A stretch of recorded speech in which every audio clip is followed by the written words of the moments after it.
ভৱিষ্যতে আপুনি বাৰু এজন সাংবাদিক হ'ম বুলি ভাবিছে নেকি অথবা সাংবাদিকতাৰ পাঠ্যক্ৰম ল'ম বুলি ভাবি আছে নেকি বাৰু যদি ভাবিছে তেন্তে ভিডিঅ'টো আপোনাৰ বাবে নমস্কাৰ মই সুচিন শ্যামন্ত বৰা আৰু আপোনাক সকলোকে স্বাগতম জনাইছো মোৰ আজিৰ এই ভিডিঅ'টোৰ মাজলৈ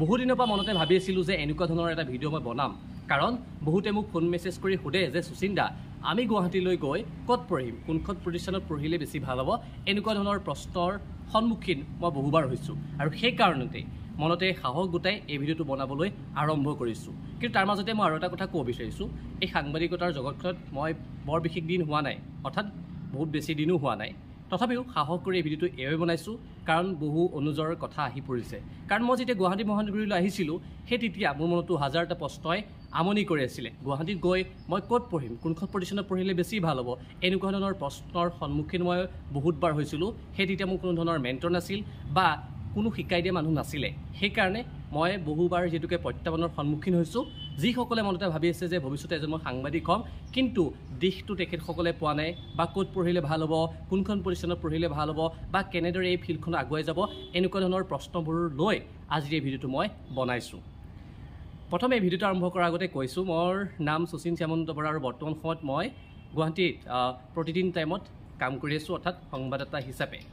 ইয়াৰ আগতে যদি চাই মই 2021 চনমানৰ পৰাই যেতিয়া মই কলেজত পঢ়ি আছিলোঁ সেই তেতিয়াৰ পৰাই সৰু সৰু চেনেলবোৰত মই কাম শিকিছিলোঁ অৰ্থাৎ সাংবাদিকতাৰ ABCD নজনাকৈ মই এই সাংবাদিকতাৰ ক্ষেত্ৰখন নামি পৰিছিলোঁ আৰু য'ত মোৰ প্ৰতিষ্ঠানৰ শিক্ষা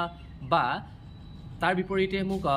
এই সাংবাদিকতাৰ ABCD শিক্ষা যিহেতুকে মই নিশিকাকৈ আৰম্ভ কৰিছিলোঁ সেইকাৰণে বহুখিনি প্ৰত্যাহ্বানৰ সন্মুখীন হৈছিলোঁ আৰু যাৰ কাৰণে মই প্ৰথমে ডিব্ৰুগড় ইউনিভাৰ্চিটিৰ আণ্ডাৰত মই শিকিছিলোঁ তাৰ থিয়ৰী ক্লাছবোৰ মই পালোঁ কিন্তু প্ৰেক্টিকেল যিহেতুকে লাগিব এখন ফিল্ডত সেইকাৰণে গুৱাহাটী মহানগৰীত আহি পেলাই মই টাৰ্ণিং পইণ্ট একাডেমীত মোৰ যি সাংবাদিকতাৰ শিক্ষা সেই শিক্ষা মই এটা শিকিছিলোঁ য'ত সাংবাদিকতাৰ যি ABCD এথিক্স বা আনুষংগিক যিবোৰ দৰকাৰ হয় বিশেষকৈ 5W8কে আৰম্ভ কৰি যি থাকে বা যি সাংবাদিক এজনে জানিব লাগে সেই সকলোবোৰ আহি পেলাই মই টাৰ্ণিং পইণ্ট একাডেমীতে শিকিছিলোঁ কেৱল টাৰ্ণিং পইণ্ট একাডেমীয়ে নহয় গুৱাহাটী মহানগৰীত বৰ্তমানত বহুকেইখন ভাল প্ৰতিষ্ঠান বিশেষকৈ শিক্ষানুষ্ঠান গঢ় লৈ উঠিছে তাৰ ভিতৰত যদি চাই মই প্ৰথম যেতুকে নাম ল'বই লাগিব কাৰণ মই টাৰ্ণিং পইণ্ট একাডেমীতে পঢ়িছিলোঁ টাৰ্ণিং পইণ্ট একাডেমী দ্বিতীয়তে যদি চাই মাইলেজ একাডেমী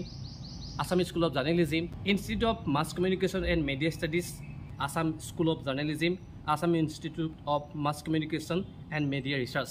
এইকেইখনেই হৈছে সাংবাদিকতাৰ প্ৰতিষ্ঠান ইয়াৰ উপৰি বহুকেইখন আছে তথাপি মই বাছি কেইখনমানৰ নাম আপোনালোকক মই উল্লেখ কৰিলোঁ এতিয়া আহিছোঁ আমি মেইন কথাটো লৈ আপোনালোক গুৱাহাটী মহানগৰীলৈ আহিব মই প্ৰতিষ্ঠান কেইখনৰ নামো ক'লোঁ কিন্তু কোনখন প্ৰতিষ্ঠানত কিমান টকা ল'ব আপোনাৰ হয়তো মনত প্ৰশ্ন উদয় হৈছে প্ৰত্যেকৰে প্ৰতিষ্ঠানৰ মানে মাহিলী যিটো মাননি অৰ্থাৎ ফিজটোৰ বেলেগ হয় 4,000 মানৰ পৰা আৰম্ভ হৈ প্ৰায় 8,000 পৰা 10,000 মান টকালৈকে আছে গতিকে আপোনালোকে সেইটো নিজৰ ওপৰত ডিপেণ্ড কৰিব অৰ্থনৈতিক অৱস্থাৰ ওপৰত ডিপেণ্ড কৰিব কাৰণ মাহিলী আপুনি কোনোবা এখন প্ৰতিষ্ঠানত পঢ়িবলৈ 5,000 পৰা 8,000 টকা দিব লাগিব তাৰ বিপৰীতে থকা খোৱা সেই সকলোবোৰ আহি পৰে গতিকে সেই সকলোবোৰ ভাবিব লাগিব আৰু আপোনালোকে মোক তলত কমেণ্ট কৰিব পাৰে বা পাৰ্চনেলি মেছেজ কৰিব পাৰে ইনবক্সত মই তেতিয়া আপোনালোকক ক'ব পাৰিম যে কোনখন প্ৰতিষ্ঠানত কিমান টকা লয় দৰ্শকসকল মই কেৱল গুৱাহাটীৰ সেই শিক্ষানুষ্ঠান বা প্ৰতিষ্ঠানবোৰৰ কথাহে কৈ আছোঁ য'ত আপোনালোকে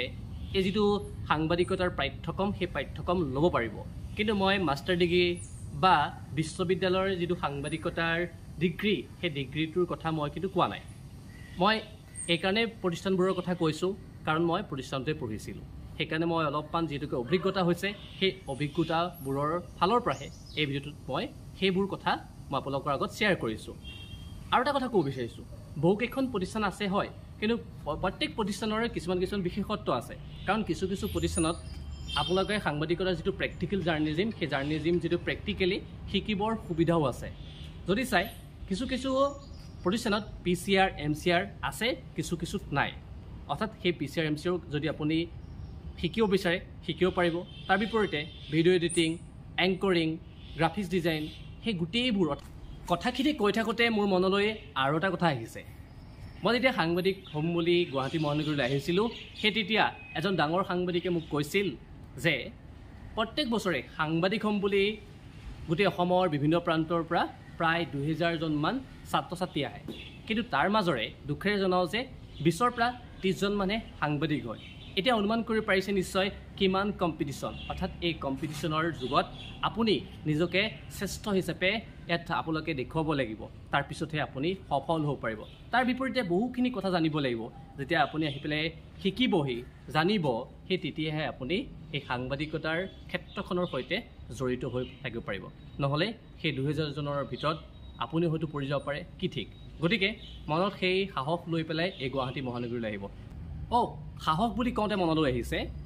এই ভিডিঅ'টো বনোৱাৰ আগত মই বহু সাহসেৰে এই ভিডিঅ'টো বনাইছোঁ, কাৰণ এই সাংবাদিকতাৰ ক্ষেত্ৰখনৰ সৈতে জড়িত হোৱা মোৰ বৰ বিশেষ দিনো হোৱা নাই। 2021 চনমানৰ পৰাহে প্ৰত্যক্ষভাৱে সাংবাদিকতাৰ ক্ষেত্ৰখনৰ সৈতে জড়িত হৈছোঁ। আজি প্ৰায় 2 বছৰ সম্পূৰ্ণ হৈছে এই গুৱাহাটী মহানগৰী। মই কৈছোঁৱেই, যেতিয়া মই গুৱাহাটীলৈ আহিছিলোঁ, মই সেই তেতিয়া প্ৰত্যাহ্বানৰ সন্মুখীন হৈছিলোঁ। কাৰণ যদি মই কাৰোবাৰ এটা ভিডিঅ' চাবলৈ পোৱাহেঁতেন, সেই সময়ত মই ইউটিউবত খুচৰি চাইছিলোঁ যে মই গুৱাহাটীত গৈ কোনখন প্ৰতিষ্ঠানত পঢ়িম, ক'ত পঢ়িলে ভাল হ'ব, এনেকুৱা ধৰণৰ ভিডিঅ' কিন্তু মই পোৱা নাছিলোঁ। সেইকাৰণেহে এই ভিডিঅ'টো বনাইছোঁ, কেৱল আহি থকা সেই সাংবাদিকসকলৰ কাৰণে, যিসকলে ভাবিছে মনত যে মই এজন সাংবাদিক হ'ম, সেইসকলৰ কাৰণে আজিৰ এই ভিডিঅ'টো বনাইছোঁ। ক'ৰবাত যদি মোৰ ভুল হৈছে, গতিকে আপোনালোক সকলোৱে মোক নিজৰ ভাইটি বুলি ভাবি মাফ কৰি দিব। কেৱল সেই আহি থকা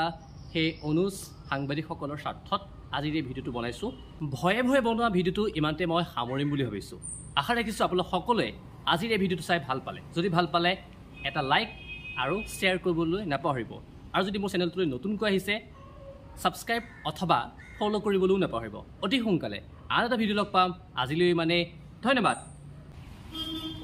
ৰ'ব আৰু এটা কথা আছে, অলপতো শুনি যাওক। কথাটো হৈছে এনেকুৱা,